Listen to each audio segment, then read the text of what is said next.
Voy a hablarles de formación docente y ciudadanía en un entorno digital y global, en la perspectiva de plantear las cuestiones que yo creo que son centrales hoy en el ámbito de la innovación, ¿no? Vivimos una época de cambios profundos. Se podrían resumir de muchas maneras, pero yo lo resumiría en tres. En primer lugar, entramos en una sociedad del conocimiento. Esto no es nuevo, podríamos calificar de sociedad de conocimiento la de hoy, la de hace 20 años, la de hace 30, 50, pero lo que caracteriza la situación actual es, digamos, el peso creciente de los sectores económicos basados en la información y el conocimiento. Como consecuencia de eso, el peso creciente de los empleos vinculados al trabajo con la información dentro del conjunto del sistema productivo y, como consecuencia paradójica para la escuela, un aumento de su importancia y a la vez una disminución de la atención que merece. Nos encontramos en una situación en la que cada vez es más necesario tener una formación avanzada para incorporarse al mercado de trabajo. Cada vez son mayores las diferencias salariales entre los que tienen más y menos cualificación en cualquier país que examinemos. Cada vez son mayores las diferencias, sea en oportunidades de acceder al empleo, riesgo de caer en el desempleo o cualquier otra variable del mercado de trabajo en relación con la educación. Y sin embargo, la educación nos tiene menos contentos que nunca, más insatisfechos que nunca. Y no porque tal o cual país suba o baje en PISA, que a veces también, ni porque los profesores en sí estén descontentos, que a veces también, o porque pidamos a la escuela cosas que no puede dar, sino fundamental y básicamente porque la escuela, que monopolizaba el acceso al conocimiento y que monopolizaba la atención de la infancia y la adolescencia prácticamente en cualquier ámbito, excepto el muy restringido de la familia y la pequeña comunidad, hoy debe competir por la atención de los alumnos con la ciudad, que es un medio variado, amplio y rico, con los medios de comunicación, que son mucho más atractivos, están mejor diseñados, etcétera, y con las redes, que son mucho más democráticas, más interactivas y demás.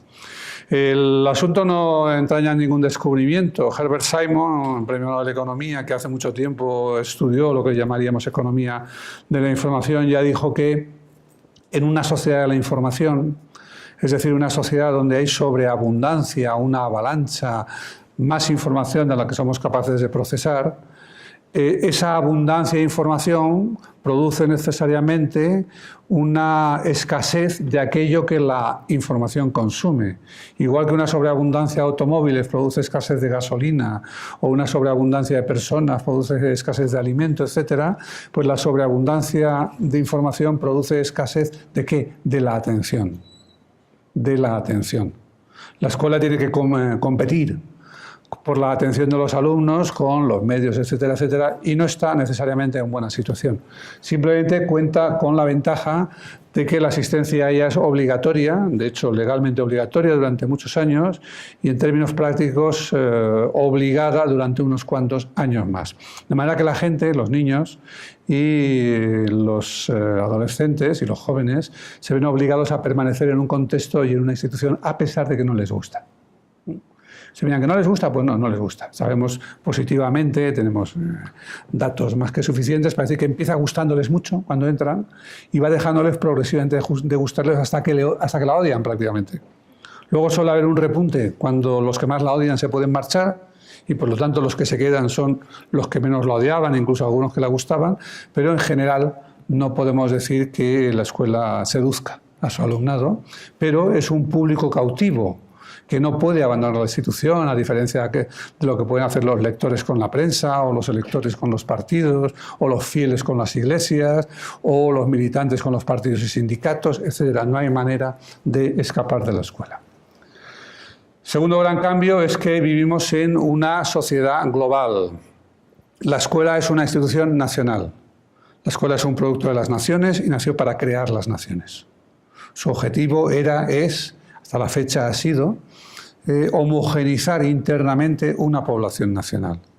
Decirles, olvídate de que eres de esta aldea, de aquel gremio, de aquel grupo familiar, de aquella montaña o aquel valle y considérate a partir de ahora parte de un único grupo nacional.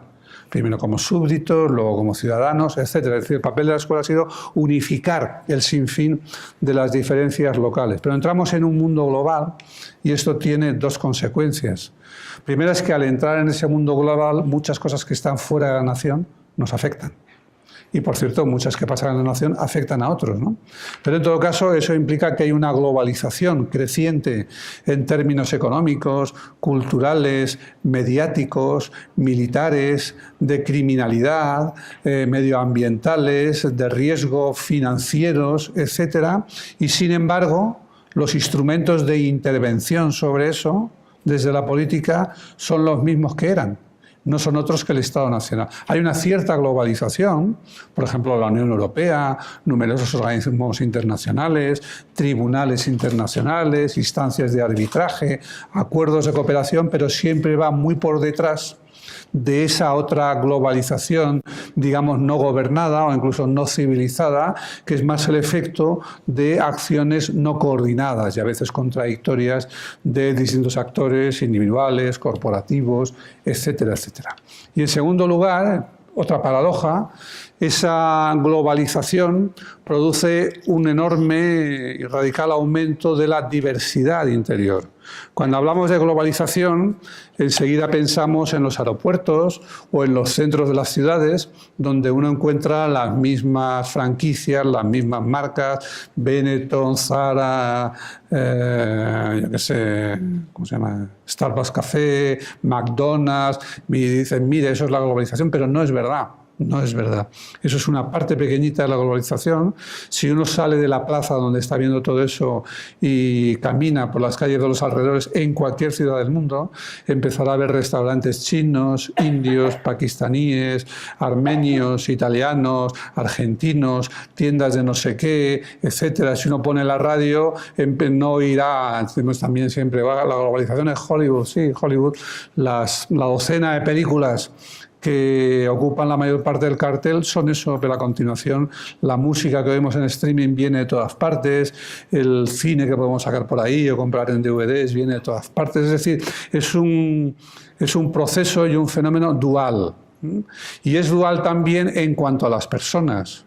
Las personas que emigraban hace 100 años o incluso hace 50 tenían más o menos que olvidar, personas que vinieron aquí de España, o las personas que fueron a Estados Unidos de Italia o de Irlanda, cualquier otra corriente migratoria, suponía para esos emigrantes prácticamente romper los lazos con el lugar de origen y asimilarse lentamente, o ser asimilados, y a veces dolorosamente, al lugar de destino. Hoy no es así. Hoy no es así. Por supuesto que hay políticas de asimilación, por ejemplo, de homogeneización cultural, o que los emigrantes quieren incorporarse económicamente al lugar de destino, pero al mismo tiempo, la globalización que abarata los viajes, los transportes, que permite comunicarse a un precio prácticamente cero, permite que la gente mantenga sus relaciones con el lugar de origen.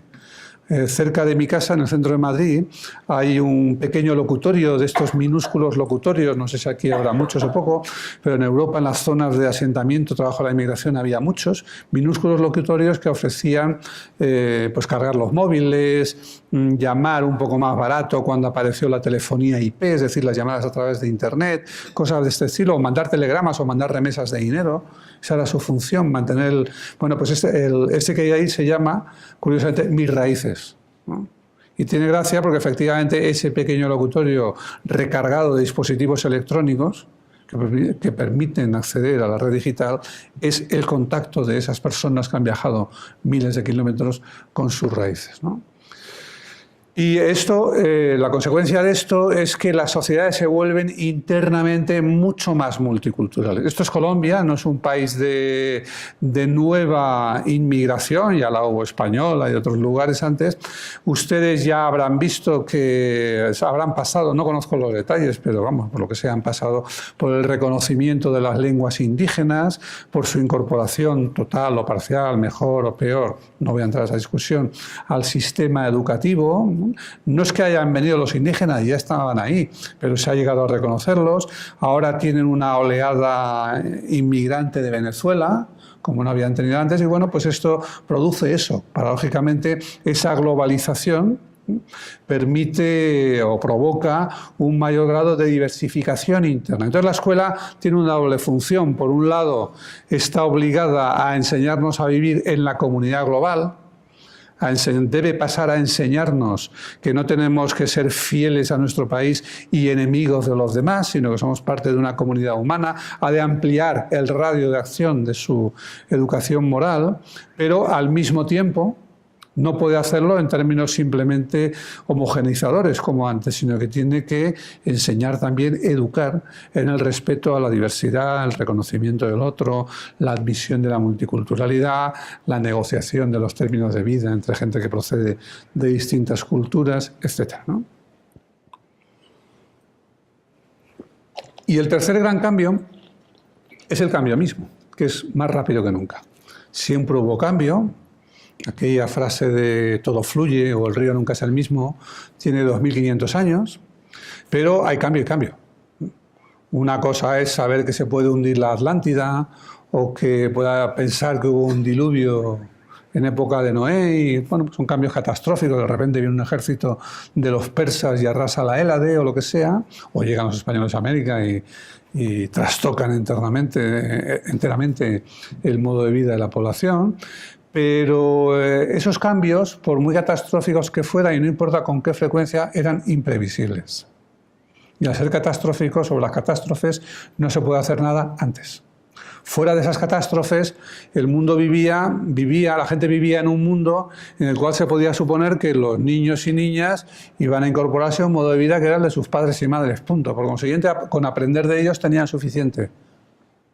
Con aprender con ellos a cultivar la tierra, a recolectar, a cazar, o bueno, a algunas labores artesanas o lo que fuera, era suficiente, salvo que pensaran ser el brujo de la tribu, o sacerdotes, o quién sabe, escribas de algún imperio, cosas por el estilo. Para la inmensa mayoría de la gente, el aprendizaje era suficiente con el que tenían dentro de la comunidad inmediata, la familia, etc.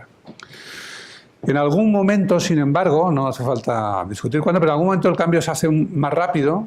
Pasamos de la sociedad agraria a la industrial, de la rural a la urbana, de la aldea al Estado, etcétera, etcétera.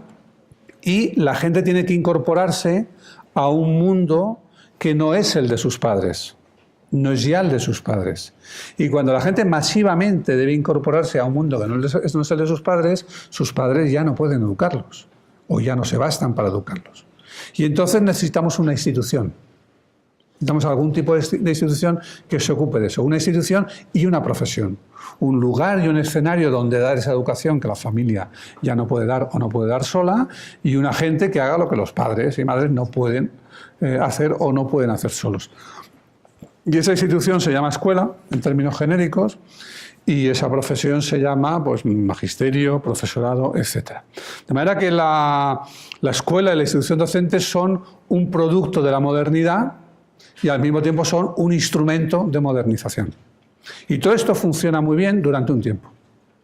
No solo funciona muy bien, sino que hace muy felices a los maestros. Tan felices que la mayoría hoy quieren seguir apegados a esa idea, quieren seguir pensando que representan el progreso, que la gente va a comprender que ellos son el progreso, que va a aceptar que lo son y que realmente lo son.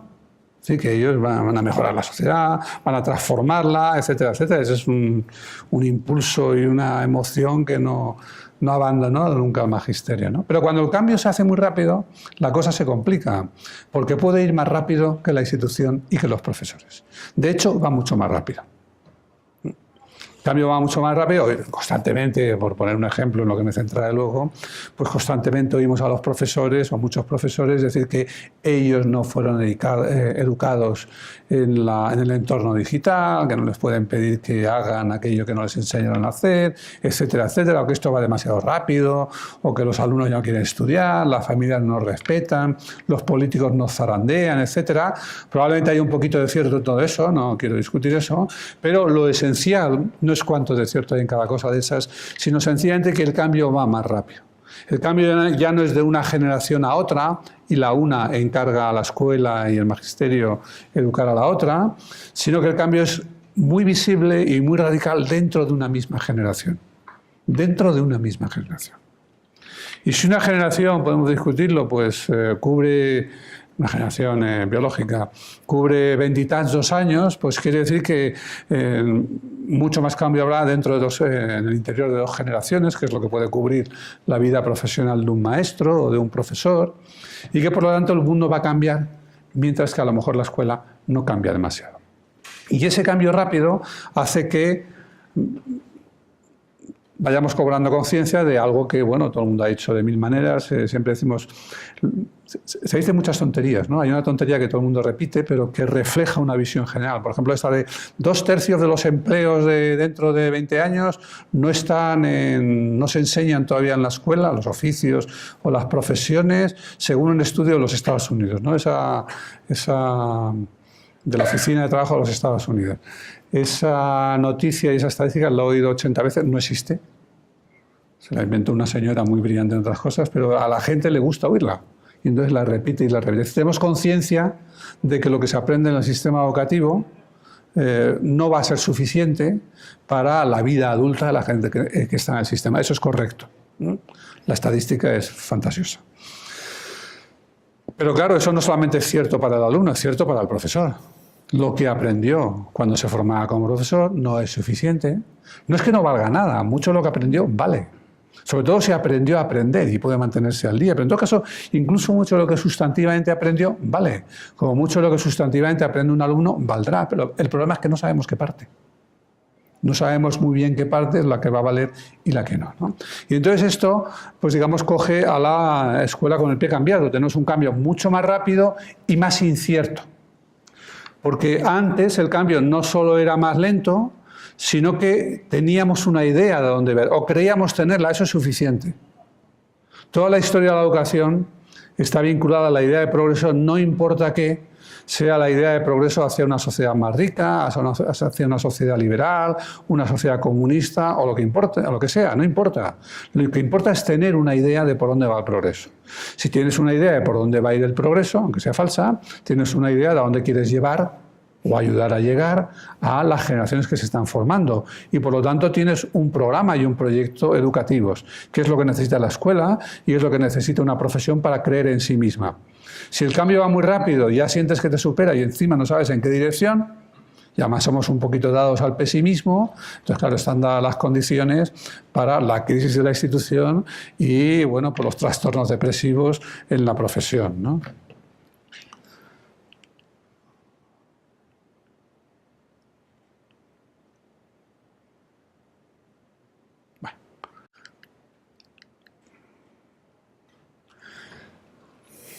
Voy a correr un poquito porque no vamos a tener, esto no va muy bien, ¿no?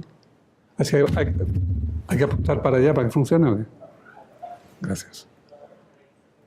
Una parte de ese cambio, una parte fundamental en la que quiero centrarme, más que en la parte global que doy por liquidada, es el tránsito, la transición a un entorno digital. A veces se ha expresado eso en términos del paso de la galaxia Gutenberg. Galaxia Gutenberg es como Marshall McLuhan, un teórico de los medios de comunicación de los años 60, denominó el mundo de la imprenta. Él dijo, hemos pasado de la galaxia Gutenberg a la aldea global. Decía él, o al aula sin muros. Con la aldea global quería decir en realidad simplemente que con la radio, la televisión, etcétera, podíamos comunicarnos a cualquier distancia, ¿no? Y fíjense, con lo del aula sin muros, él imaginaba que los medios de comunicación eran como una inmensa aula, como una inmensa escuela que iba a educar a todo el mundo. La historia de la tecnología está llena de estas profecías, ¿no? La radio va a hacer tal, el cine va a conseguir cual, la televisión nos permitirá no sé cuántos, etcétera, etcétera.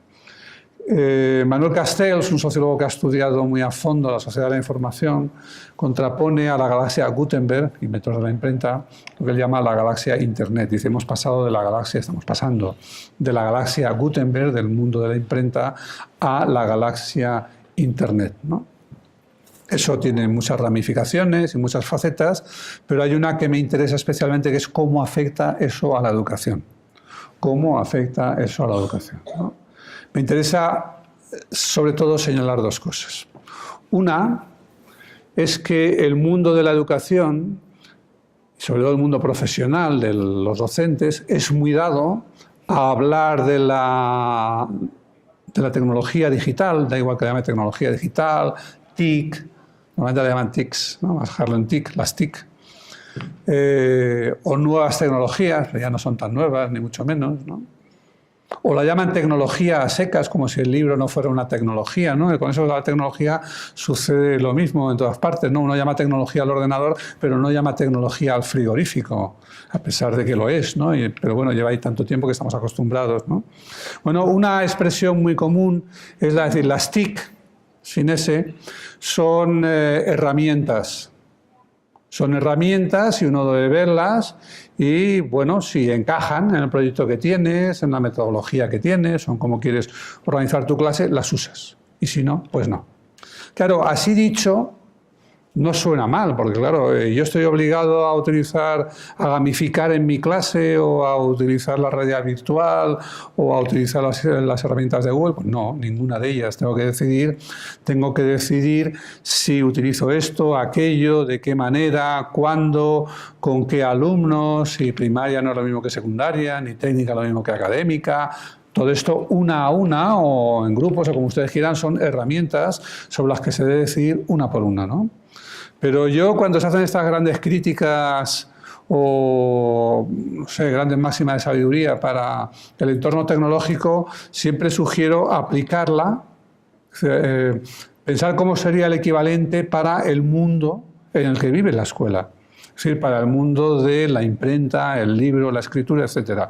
Imagínense que alguien en el siglo XVI, siglo XV, cuando llega la imprenta, o en el XVI, o en el XVII, o en el XVIII, en el XIX, hubiera dicho, bueno, es que los libros son herramientas. Entonces, si me valen los uso y si no, no. Entonces, la respuesta, claro, sería, eso que usted dice es válido para este o aquel libro, pero no es válido para el libro, ni para el cuaderno, ni para la lectoescritura, en general. Discutiremos qué libro utilizar, cómo, de qué manera. De hecho, no vamos a tener a los niños 5 horas al día, 5 días a la semana leyendo un libro, ni cualquier libro, pero no vamos a tener una escuela sin libros. Entonces, eso es lo primero que creo que hay que entender. El entorno digital es un entorno, es un ecosistema. No solo es un ecosistema, sino como lo fue la imprenta, sino que es un ecosistema muchísimo más intenso que lo fue la imprenta. ¿Por qué decimos que la imprenta es un ecosistema? No es porque vivamos rodeados de imprentas. Decimos que es un ecosistema porque cuando se pasa del campo a la ciudad hay que poner nombres a las calles para saber dónde se están. Cuando se pasa de la aldea al Estado Nacional hay que tener una prensa en la que se pueda escribir y se pueda leer para que la gente pueda, bueno, primero saber cuáles son las leyes, o en el mejor de los casos votar, elegir su gobierno, etc. Cuando se pasa de la agricultura a la industria, ya no puede uno preguntar a papá cómo se hacía eso. Hay que ver unas instrucciones, hacer un cálculo para una pieza, lo que sea, depende del tipo de trabajo, ¿no? Y por supuesto, cuando se pasa del mundo de los bailes de aldea al ocio moderno, pues hay que ser capaz de decodificar ciertas cosas, ¿no? Entonces, eso es lo que hace de la imprenta, vamos a llamarlo imprenta, lectoescritura imprenta, Gutenberg o como quieran, eso es lo que hace un ecosistema. Es la manera en que en general nos comunicamos con los demás de cerca y de lejos, antes y después, ocasionalmente o planificadamente, para trabajar, para divertirnos, para ir a la iglesia, para lo que sea, utilizamos todo eso. Y eso es lo que hace de la tecnología digital un ecosistema, el que está ya en todas partes. El que ya los taxistas no tienen una guía así de gorda con las calles de la ciudad, sino que abren Google Maps o Waze o lo que sea, y esto les guía. Es que la mayor parte del material que ustedes utilizan pues está en formato digital, y si ustedes son todavía los que les gustan los libros y se compran un libro de texto, pues sepan en todo caso que la impresión se ha hecho por vía digital, el que en política pues ya se empieza a votar de modo digital, el que las noticias que tenemos no solo que el periódico esté en formato digital, sino que los nuevos medios de información y las redes sociales con su circulación de información hasta han trastornado extraordinariamente lo que era el viejo modelo de 2, 3, 4 periódicos nacionales o locales, etc. Es decir, ese medio digital ha transformado todas las esferas, no les voy a decir en economía. En economía, hoy en día, el mayor problema, desde luego en los países ricos, pero en alguna medida en todos, es que la digitalización se está comiendo a pasos acelerados todo lo que eran las tareas que eran parte de los empleos de clase media. Los empleos de clase media antes eran pues la banca, los seguros, las agencias de viaje, la administración pública y privada en general, ¿no? Y créanme, los profesores están temblando. Los profesores están temblando. No hace mucho en el Silicon Valley, en una de las universidades de Silicon Valley, San José, unos profesores de ciencia política escribieron una carta a Michael Sandel, que es un filósofo político muy conocido, que tiene un curso MOOC de estos que ven millones de personas, y dice, por favor no ponga usted el curso ahí en Internet porque va a liquidar miles de puestos de trabajo, ¿no? O sea, ellos mismos, lo digo porque están en el Silicon Valley y están en pánico, ¿no? No quieran imaginar qué pensarán los profesores, pues no sé, de esta universidad o de la Complutense a veces, ¿no? Que es de la que yo vengo. Y efectivamente no se suele decir mucho, pero hay cierto pánico con qué va a traer la digitalización. Si vamos a estar proyectando conferencias de profesores ilustres y luego corrigiendo los ejercicios de los alumnos o aclarándoles alguna cosita, etc., ¿no? El segundo gran error, muy particularmente en el mundo de la enseñanza, sobre el entorno digital, ha sido pensar que amenazaba con una terrible brecha digital. Este error es muy querido en el mundo de la enseñanza, porque, bueno, en el mundo de la enseñanza, pues primero nos gusta mucho la igualdad. Nos creemos artífices de la igualdad, creemos que escolarizando a la gente un mismo número de años, siguiendo unos mismos programas y tal, generamos mucha igualdad. Esto es muy discutible, pero no lo voy a discutir aquí. Pero mucha gente dijo, vaya hombre, ahora ya hemos conseguido escolarizar, depende de dónde lo digas, ¿no? Si lo dices en Suecia o en Finlandia, bueno, pues ya hemos conseguido escolarizar a todo el mundo hasta los 18. Y si lo dices en otro sitio, pues será hasta los 12, pero es mucho, ¿no? Hemos conseguido escolarizar a la gente no sé cuántos años. Es gratuita la enseñanza, o casi, por lo menos para el que la quiera. Los libros de texto o son gratis, o son muy baratos, o son baratos para uno y gratis para los que no pueden pagarlo. Es decir, hemos conseguido cierto nivel de igualdad en el acceso a la enseñanza y ahora vienen a decirnos que compremos unos aparatos que valen $1.000, $2.000 o 3.000, porque la idea de la brecha digital es de los 90. Entonces, en los años 90, yo mi primer ordenador lo compré en el 80 y algo y costaba, yo qué sé, bueno, en pesetas una barbaridad, casi $500.000, ¿no? En euros menos. ¿Qué ha pasado desde entonces? ¿Qué ha pasado desde entonces? Que eso es verdad cuando nace cualquier tecnología. Sea el automóvil, el ordenador, la radio, no importa qué, cualquier tecnología nueva llega inicialmente solo a los ricos, para los cuales además es un capricho. Si no tuvieran ese capricho, si pensasen lo que van a sacar realmente de ella, que no sea distinción, ni la comprarían. Pero se encaprichan, la compran, va accediendo más gente y tarde o temprano se generaliza. ¿Qué ha sucedido con las tecnologías de la información? Miren, para que se hagan una idea, la radio tardó casi 100 años, 80 por lo menos, en alcanzar lo que se considera el nivel de saturación en los países ricos. El nivel de saturación es cuando un 80 o 90% de la gente ya tiene algo. La radio tardó eso. La televisión tardó unos 50 años. La microinformática, es decir, los ordenadores de mesa, portátiles y demás, tardaron unos 30 años. Internet, el acceso regular a Internet, unos 20 años. Y el móvil, unos 10 años. No han llegado a todo el mundo, todo, ya lo sabemos. No es lo mismo tener el mejor ordenador que el de hace 5 años, tener todos los periféricos que solo algunos, tener un ordenador en la casa que 2 por cabeza, todo eso lo sabemos. Hay enormes desigualdades, pero no podemos hablar de brecha, por lo menos no de brecha en el sentido de exclusión. Hoy en día, en un país de nivel de renta medio, medio alto, los adolescentes de 8, 10, 12, 15 años están equipados típicamente un 97, 98, 99%. Unos mejor, otros peor, pero están equipados mucho más de lo que creen sus profesores. Y yo también diría de lo que quieren creer sus profesores. De manera que la brecha, tal como primero la concebimos, la brecha digital, se ha cerrado. En un segundo momento vimos, cuando se generalizó el acceso y las encuestas sobre adolescentes nos decían que no solo acceden todos, sino que los pobres acceden más que los ricos. Digo, bueno, ¿esto qué es? ¿Qué está pasando? Que los pobres usan más la informática y están más horas conectados a la red, por ejemplo, que los ricos. Esto de ricos y pobres es una simplificación, pero entiéndame, no puedo extenderme aquí, se hace mucho más sofisticadamente y más seriamente, pero los pobres acceden más que los ricos. ¿Qué está pasando? Pues aquí viene el segundo problema, que el problema no es el acceso, sino el uso. Los pobres acceden más que los ricos, quiere decir simplemente que una vez que todo el mundo tiene el bicho, el aparatito, pues unos pasan más tiempo colgados de él y otros menos. ¿Por qué pasan menos tiempo los ricos? Pues porque tienen más cosas que hacer, pueden montar a caballo, subir en barco, ir al teatro, etcétera, etcétera. Tienen más cosas que hacer, mientras que los otros lo buscan todo ya en ese dispositivo, como antes lo buscaban en la tele o en los billares del barrio.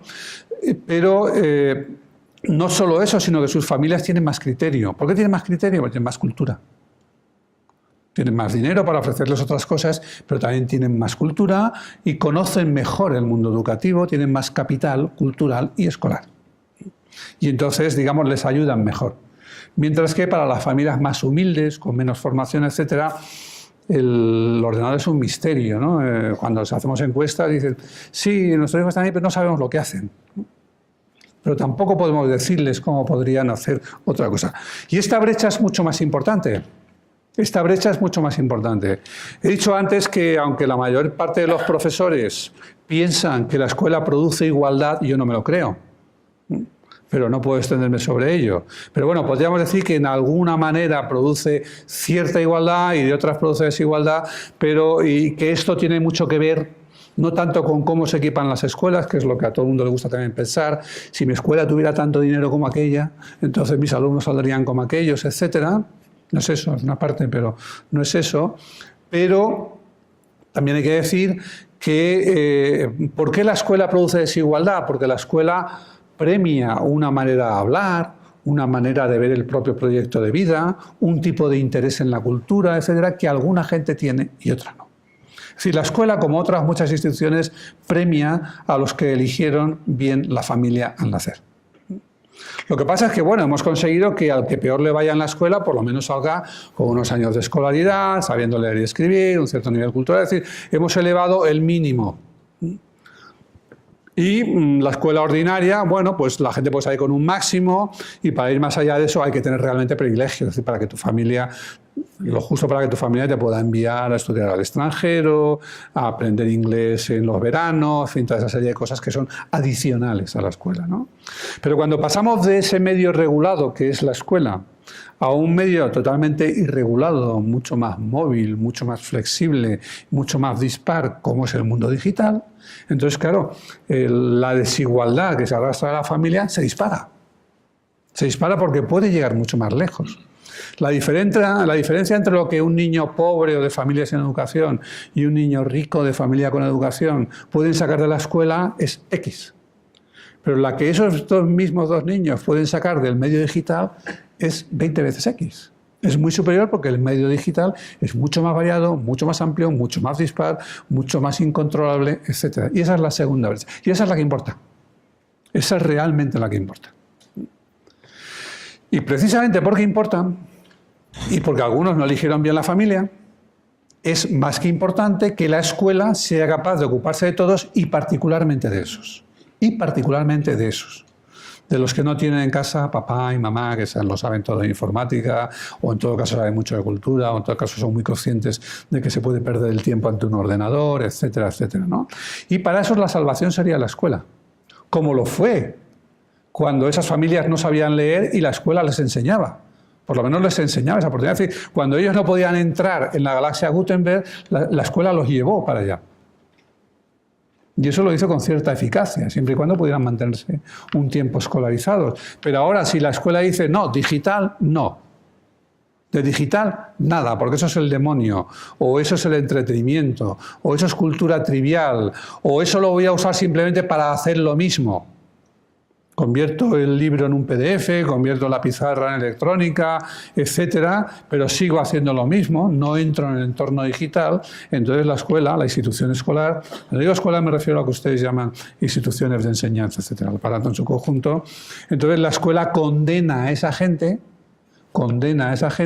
a seguir en la plena dependencia de sus recursos económicos, culturales, etcétera, familiares, comunitarios y demás. Es decir, no va a producir igualdad, sino más desigualdad. Es decir, que tenemos una primera brecha en el acceso que afortunadamente se cierra muy rápidamente, aunque persista como desigualdad, pero no es una brecha, un tener o no tener, estar o no estar. Tenemos una segunda que es en el uso, que es mucho más importante y más relevante y más peligrosa. Y tenemos una tercera que va a hacer que no arreglemos la segunda, que es la que existe entre la escuela y la sociedad, o más bien entre el profesorado y la sociedad, o entre la experiencia adigital, no digital, que los alumnos hacen en la escuela, y la sociedad digital en la que ya viven, en la que ya están zarandeados por Facebook, por las noticias falsas, por los círculos burbuja, etcétera, etcétera.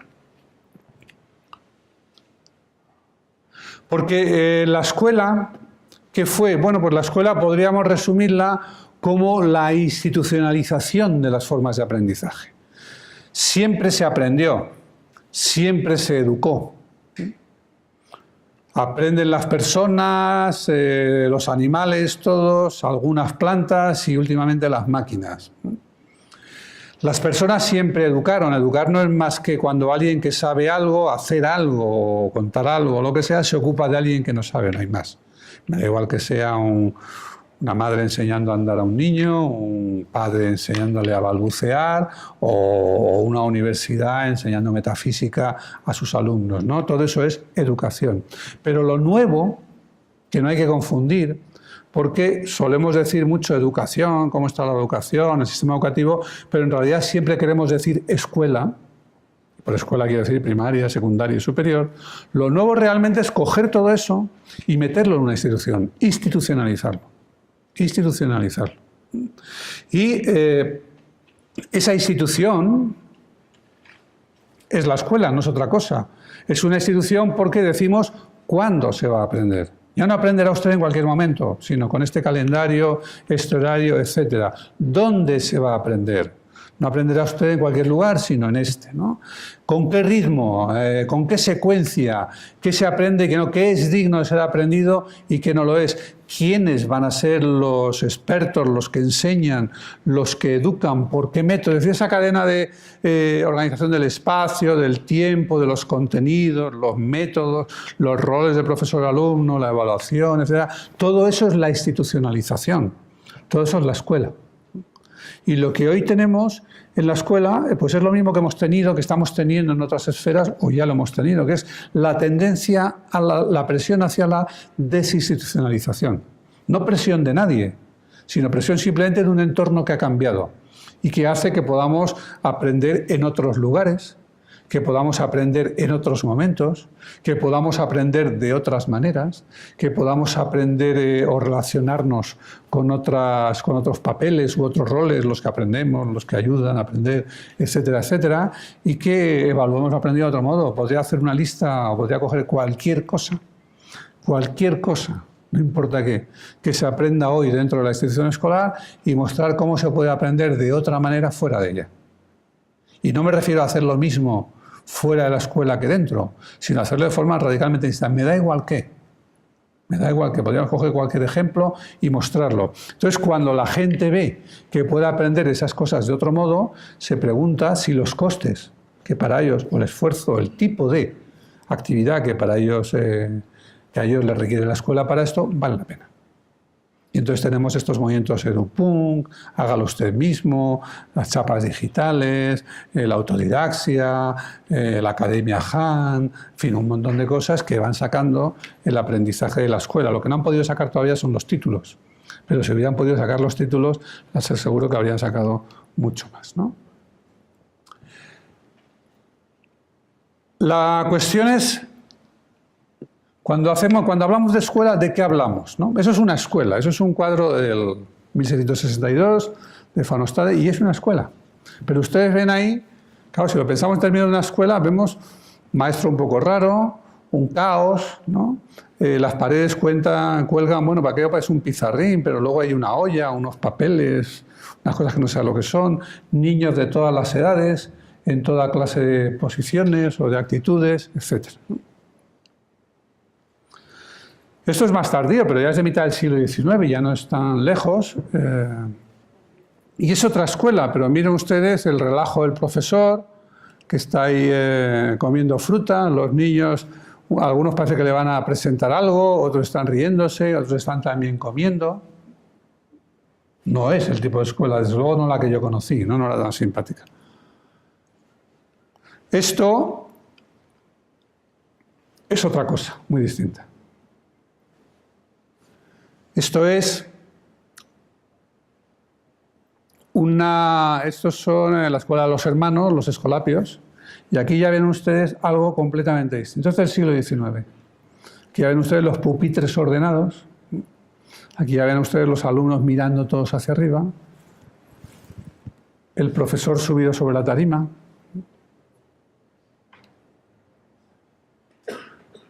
Esta es la escuela que conocemos. Claro, la pregunta es, ¿realmente eso es la escuela? Bueno, yo diría que no es la escuela, que es el aula. El término escuela viene de escolé, y lo que los griegos llamaban escolé, pues era un espacio y un tiempo en el que los individuos, hay que decir que eran los hombres, porque para las mujeres no tenían nada previsto, bueno, lo que tenían previsto era otra cosa, pero la escuela era un lugar donde jóvenes y hombres se formaban y desarrollaban libremente y aprendían sobre todo tres cosas. Aprendían a leer y a escribir con la finalidad de escribir poesía, aprendían a tocar algún instrumento y aprendían a hacer algún deporte. Eso era la educación griega. La educación griega de los hombres libres, es decir, hombres no mujeres, libres no esclavos, atenienses no metecos, o sea, no extranjeros y a ser posible no pobres. Pero ese era el modelo de educación griega. Lo que tenemos aquí es otra cosa, lo que tenemos aquí es el aula. En España lo llamamos aula, y bien, el nombre está bien, pero es mejor el nombre que les dan a ustedes lo llaman salón de clase. En inglés se llama classroom, que quiere decir lo mismo, sala de clase, ¿no? Pero, ojo, siempre que entendamos que clase no quiere decir lección, porque esta es otra metonimia, llamamos clase a lo que yo estoy haciendo ahora más o menos, ¿no? Soltar un regalo a los alumnos. Pero clase significa lo que el nombre dice clase. La sala de clase no es la sala donde se imparten lecciones, aunque se haga. La sala de clase es la sala donde se mete a una clase de alumnos. Hemos decidido que estos alumnos son el conjunto los que tienen que hacer esto. Esa clase se puede formar por el nivel de conocimiento, por la edad, por lo que sea, normalmente tiende a constituirse por la edad, y entonces decimos que esta clase de alumnos tendrán que hacer esto a este ritmo, de esta manera, etc. Eso es lo que constituye una clase. Eso es lo que tenemos ahí. Lo que tenemos ahí es el tratamiento homogéneo de un grupo de alumnos, de manera que el profesor lanza un mensaje y los alumnos lo escuchan todos al mismo tiempo. O un rato después les dirá, y ahora escriban todos ustedes.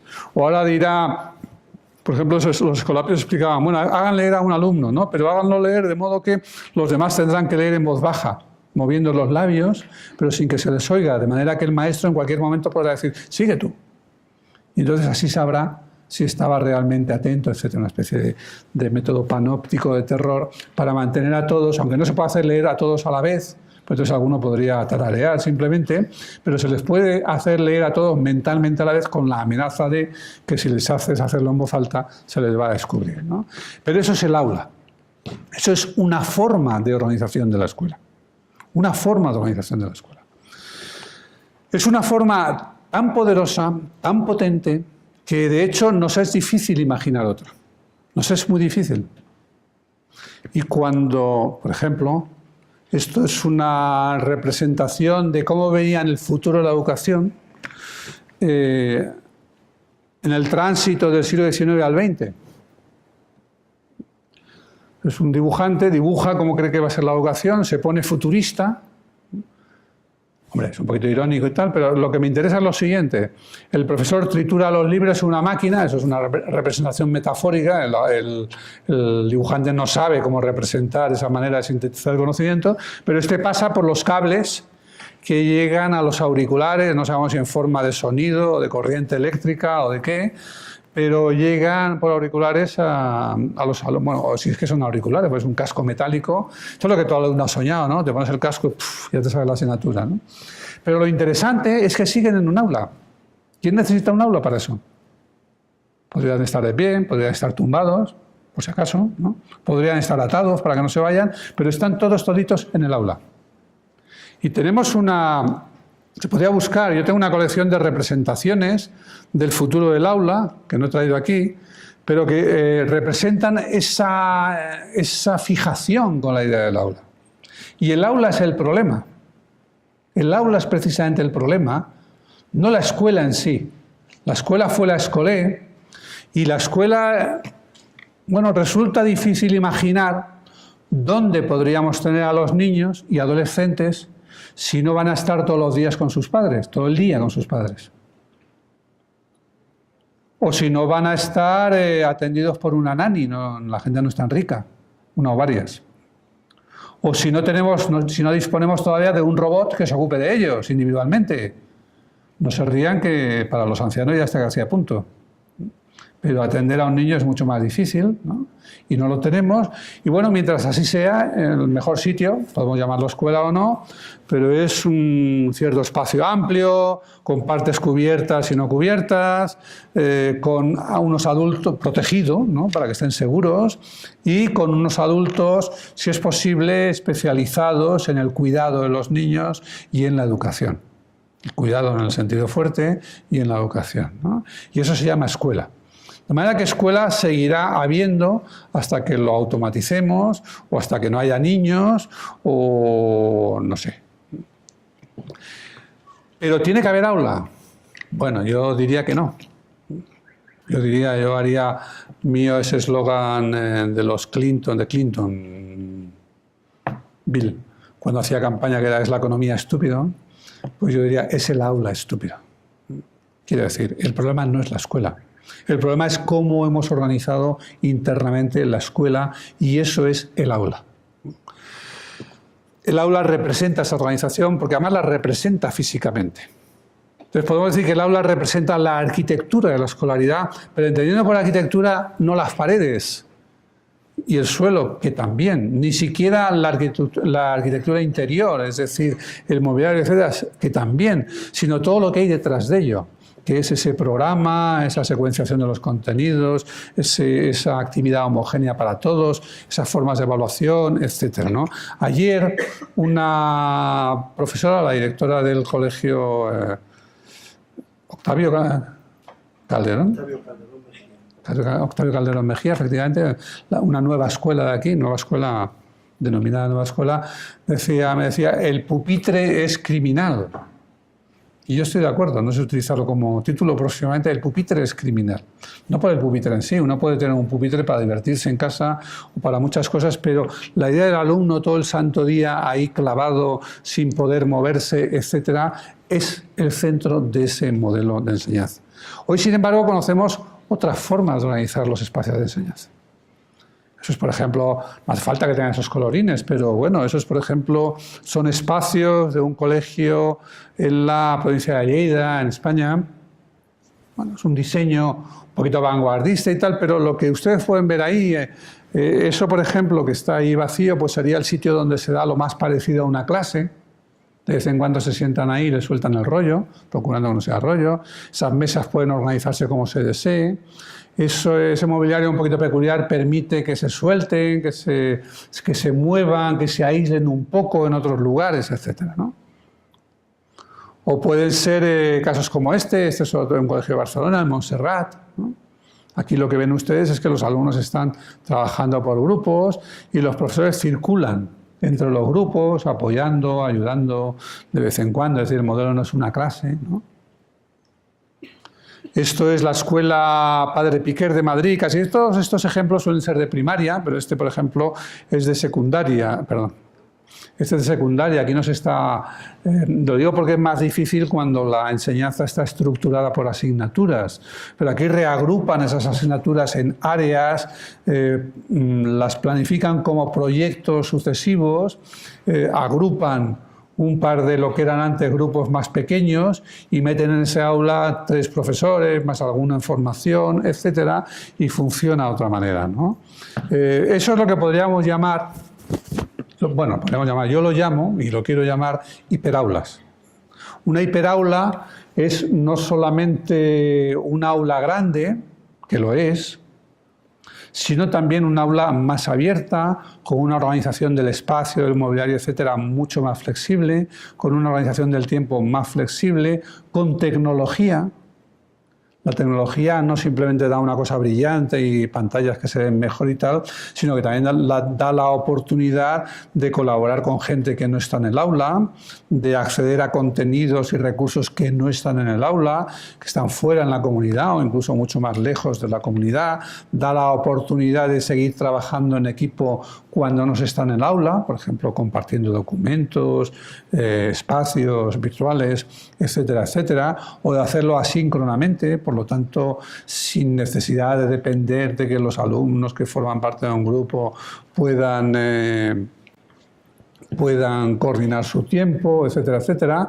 Permite, casi obliga, de hecho, normalmente cuando los centros dividen los grupos, cuando dividen un mismo curso en distintos grupos, casi siempre lo suelen hacer, o la mayoría lo suelen hacer, dividiendo a los grupos por su nivel, ¿no? Los más listos, los que no son tan listos, los problemáticos, los que no tienen salvación, etcétera, ¿no?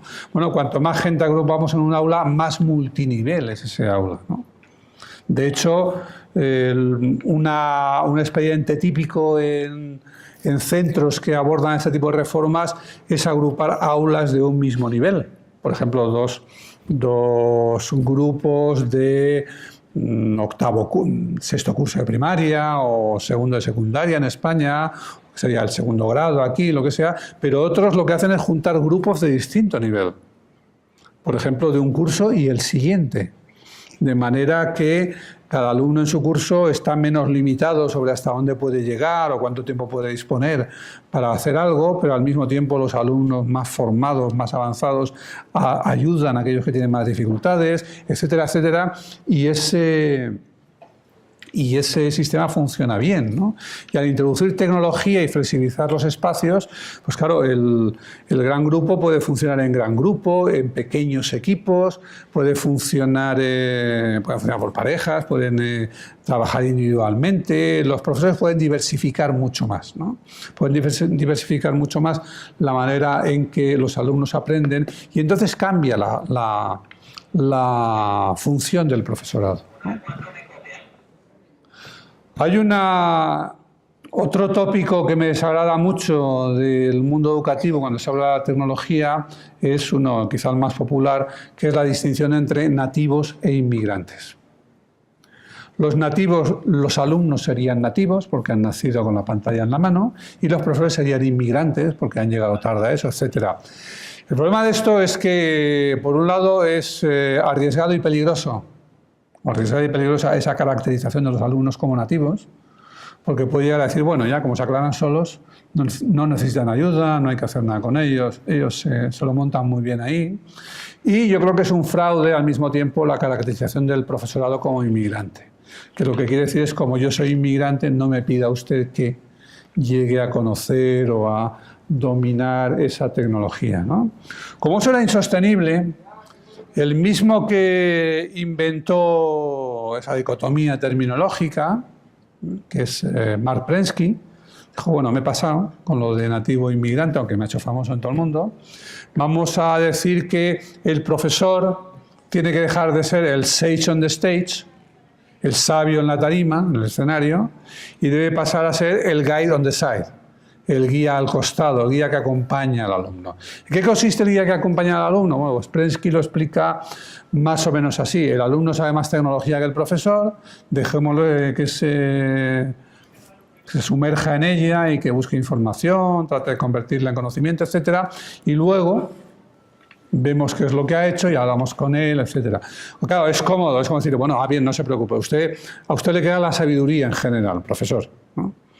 Como imagínense ustedes que cuando los primeros alumnos de una aldea que habían ido a la escuela y habían aprendido a leer y a escribir, no sé, el anciano de la aldea o el maestro analfabeto de la aldea, que los ha habido, les hubiera dicho, bueno, tú ponte a leer y luego me cuentas a las conclusiones que has llegado, que yo, como más sabe el diablo por viejo que por diablo, te diré lo que me parece si está bien o está mal. Pues esto es lo mismo, ¿no? Cuando quisimos llevar a toda la población a la galaxia Gutenberg, tuvimos que hacerlo con un profesorado que sabía leer, sabía escribir, sabía caligrafía, sabía ortografía, incluso era creativo escribiendo una parte de decir que dominaba bien. Dominaba con fluidez y con competencia el entorno al que debía llevar a sus alumnos. Pues esto es exactamente lo mismo. Esto es exactamente lo mismo. Está claro que el profesor no tiene por qué ser un tecnólogo y está claro que haga lo que haga y por mucho que aprenda, siempre habrá alumnos que sepan más que él o ella de muchas cosas. Eso ya pasaba con todo. La única diferencia es que cuando trabajábamos con el libro podíamos decir, bueno, tú apréndete eso y solo eso. Y si el niño venía con una información que no estaba en el libro, se le decía, eso no entra. O eso no es para tu edad. Y bueno, se producía una situación más o menos tensa, pero se podía controlar. Eso con ordenadores en las aulas o tabletas o móviles simplemente es absolutamente imposible. Absolutamente imposible. El profesor efectivamente no puede ser ya el sage on the stage, el sabio sobre la tarima, pero eso no quiere decir que deba acompañar o pueda acompañar al alumno, al aprendiz, desde la más absoluta ignorancia sobre el medio en el que éste aprende. Los niños y los adolescentes deben salir de la escuela, por lo menos con cierto grado de capacitación digital, de alfabetización digital, alfanumerización, competencias digitales, pensamiento computacional, como ustedes quieran llamarlo, pero deben salir siendo relativamente capaces de incorporarse a otros aprendizajes, de aprender por su cuenta en ese medio, de manejar instrumentos más o menos digitales en su trabajo, de saber distinguir las noticias falsas o por lo menos sospechar de ellas, ¿no? Según por dónde vengan, de saber que un correo puede traer un virus. Tienen que saber algo. Podemos discutir cuánto. Pero lo que me parece indiscutible es que si los alumnos deben saber X o deben salir sabiendo X y la escuela debe garantizar que salgan sabiendo X, los profesores deben enseñarles sabiendo al menos X o un poco más de X. Es decir, no se puede ser profesor siendo ignorante digital. Está pasando, pero es un desastre, si no para los profesores, al menos para los alumnos, ¿no? Y cuando disponemos de todos esos medios, entonces el profesor, pasa de ser un transmisor de conocimiento a convertirse sobre todo, a actuar sobre todo como un diseñador de procesos de aprendizaje. El profesor era un transmisor porque incluso si decía, bueno, ahora me callo y os ponéis a leer, le decía, os ponéis a leer un libro de texto que va a decir lo mismo que digo yo, porque en realidad yo estaba diciendo lo mismo que decía el libro de texto y poco más, ¿no? El poco más solía estar en el libro del maestro, el libro del profesor, que lo suministraba gratis el mismo editor de los libros de texto, ¿no? Es decir, que fuese con el libro, o fuese el profesor, o fuese escribiendo en la pizarra, o fuese repitiendo unos ejercicios, en realidad se trataba del mismo contenido de la transmisión. El modelo era la transmisión. Pero cuando el profesor cuenta con eso, por supuesto, pero también con una tecnología que permite acceder a cualquier tipo de conocimiento, entonces lo que tiene que hacer es pasar a organizar el alineamiento, digamos, entre esos instrumentos distintos. El libro, los apuntes, o un texto de no sé qué, un artículo no sé cuántos, un material X que va a utilizar, los instrumentos digitales que el alumno va a emplear, la comunidad con la que va a entrar en relación, bueno, en general los objetos digamos, los elementos de los cuales se aprende, que son muchos, ¿no? Uno aprende de las cosas, uno aprende de las tecnologías de la información y la comunicación, que siempre ha habido alguna. La palabra es una tecnología, la escritura es una tecnología y el libro es una tecnología. Uno aprende de sus pares, es decir, de sus compañeros. Uno aprende de los expertos, es decir, de su profesor. Uno aprende de la comunidad. Pero la escuela había conseguido desterrar casi todo y crear una unidad monolítica entre el profesor y su libro. Esa unidad monolítica se rompe porque ahora la tecnología, el ordenador, en cualquiera de sus variantes, a diferencia del libro, es interactivo. A diferencia del libro, es abierto, que nos permite llegar a cualquier sitio. A diferencia del libro, no se puede convertir en libro de texto, no hay ordenadores de texto, en el sentido de que siga el programa. En cuanto se le dé un ordenador a un chaval, por mucho que se le cierre y tal, va a encontrar la manera de salir de ahí. El ordenador permite una relación mucho más intensa con la comunidad próxima y lejana. El ordenador invita a trastear con él. No se puede trastear con un libro, por lo tanto genera un tipo de relación activa con el objeto de conocimiento que antes no existía. Todo ese nuevo entorno inmediato tiene que ser organizado, y organizar ese entorno es diseñar un entorno de aprendizaje. Diseñar un conjunto de situaciones, experiencias, trayectos, proyectos, etcétera, a través de los cuales va a aprender el alumno. Y esto plantea, y con esto termino, bueno, pues ciertas necesidades nuevas en la formación del profesorado. La primera es que, si no nos habíamos dado cuenta, ya podemos estar seguros de que la formación inicial del profesorado, que ya es insuficiente, va a ser cada vez más insuficiente por definición.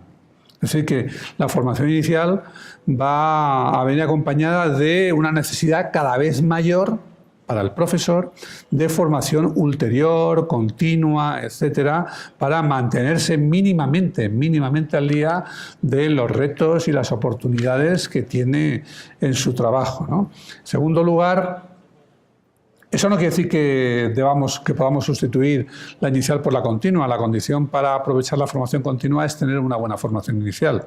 El proceso de aprendizaje es siempre acumulativo, tiene mucho de efecto Mateo. Si empiezas bien, sigues mejor, pero si empiezas mal, acabas fatal, ¿no? En segundo lugar, esos profesores tienen que, aquí ya lo he dicho, competencias digitales, ¿no? Esos profesores tienen que aprender también, de aquí salgo un poco del ámbito digital, a tener una actitud más científica. La vida en un mundo global no se puede entender en términos de fulanito es bueno y menganito es malo. Realmente es muy difícil entender nada de lo que pasa si uno no tiene una idea, por ejemplo, de qué es la estadística, de qué significa decir el 3% de algo, o qué significa decir que el crecimiento del PIB ha disminuido. Bueno, sí, ha disminuido el crecimiento, pero no ha disminuido el PIB. Todas esas cosas hay que empezar a entenderlas. No es difícil vivir en un mundo global de millones de personas sin entender esto, como es difícil vivir en una sociedad del conocimiento sin entender los fundamentos de la ciencia. Hay que aprender a distinguir la ciencia de la opinión, la ciencia de las creencias, la ciencia de la pseudociencia, y eso no requiere que el maestro, por ejemplo, sea físico, matemático o filólogo, pero sí requiere que tenga una cierta idea de todo un poquito y sobre todo de los procedimientos científicos, ¿no? De manera que en su momento pueda ir a analizar lo que requiere cierto espíritu científico, ¿no? Si avanzamos hacia formas de organización más flexibles en las que más profesores conviven con más alumnos en un aula, quizás resolvamos algunos de los problemas más graves que tenemos en la educación. No hay día en que uno hable con los profesores, no sé aquí, pero desde luego en mi país no, en que no terminen hablando de la ratio. Un profesor siempre tiene demasiados alumnos. Siempre quiere que le quiten alumnos, que se lo reduzcan a las ratios por aquí, las ratios por allá, o se dice más eufemísticamente, es que aquel no sé qué reforma era estupenda, pero no tuvo recursos, ¿no? No se pusieron recursos, que quiere decir que no se pusieron más profesores, ¿no? Y esa es una dinámica endiablada, porque la ratio nunca va a ser lo bastante pequeña. Y quizá cuando empieza a parecer lo bastante pequeña, resulte que será pequeña y adecuada para el profesor, pero podría ser asfixiante para el alumno estar en clases tan pequeñas durante tanto tiempo, ¿no? Pero otra consecuencia o uno de los fundamentos y las consecuencias y fundamentos de esa idea de la ratio es la convicción de que un profesor tiene que ser un hombre orquesta, que ha de ocuparse de todo lo que sucede en el aula. ¿Por qué ha de ser un hombre orquesta? Porque está solo. Porque está solo y tendrá que ocuparse de todo, ¿no? Pero en la perspectiva de la hiperaula, de la diversificación del espacio, el tiempo, lo que tendríamos sería profesores colaborando. En esos ejemplos que veíamos aquí, siempre tenemos 3 o más educadores colaborando en el trabajo con un grupo. Cuando tenemos varios profesores, lo primero que produce esa idea de microequipos que comparten una hiperaula, es pánico, ¿no? Me van a ver, se van a dar cuenta de que no sé de tal, o de que he hecho mal tal o cual otra cosa. Pero eso dura poco, porque lo que viene enseguida es tranquilidad. Ya no tengo el problema de qué hacer cuando un niño se ha cortado y los otros 40 están montando bulla. O ya no tengo el problema de que yo no soy muy bueno en esto, aunque sea bueno en lo otro, porque a lo mejor otro sabe hacer otras cosas, ¿no? O ya no es un problema que tenga que ir al servicio corriendo y dejar a los alumnos solos. Cosas tan simples como esa, digamos, suavizan bastante el ejercicio de la profesión, ¿no? Pero claro, requieren también, por un lado, permiten una cierta diversificación, profesores que se especializan más. 3 profesores iguales los juntas y si sumamos lo que saben todos los profesores de una escuela o lo que suponemos que saben, pues la suma es muy sencilla, es igual a lo que sabe un profesor o lo que sabe un maestro, sería lo más exacto. Si todos los maestros los formamos igual, porque todos van a ir solos al aula, la suma de 100 maestros es la misma que un maestro. Pero si los vamos a hacer trabajar conjuntamente, o vamos a permitir que trabajen conjuntamente, hombre, podemos diversificar un poco más. No tienen por qué ser clónicos todos los profesores, no tienen por qué ser clónicos los que comparten un aula. Uno puede estar más especializado en un campo disciplinar, otro en organizar, por ejemplo, el uso de tecnologías, otro en atender a niños con necesidades diversas, fuera de lo común, etcétera, etcétera. Y eso permite otro tipo de trabajo. Pero claro, tienen también que aprender a trabajar en equipo, esa es otra. Yo creo que esa es la perspectiva hoy. Yo creo que la perspectiva es la integración de la escuela en ese nuevo ecosistema informacional y comunicacional y por lo tanto de aprendizaje y de enseñanza, esperemos, que permite el nuevo entorno digital, pero el paso al mismo tiempo a espacios más amplios, tiempos más flexibles, una forma de organización más inteligentes y profesores capaces de trabajar en equipo. Con esto termino nada más y muchas gracias.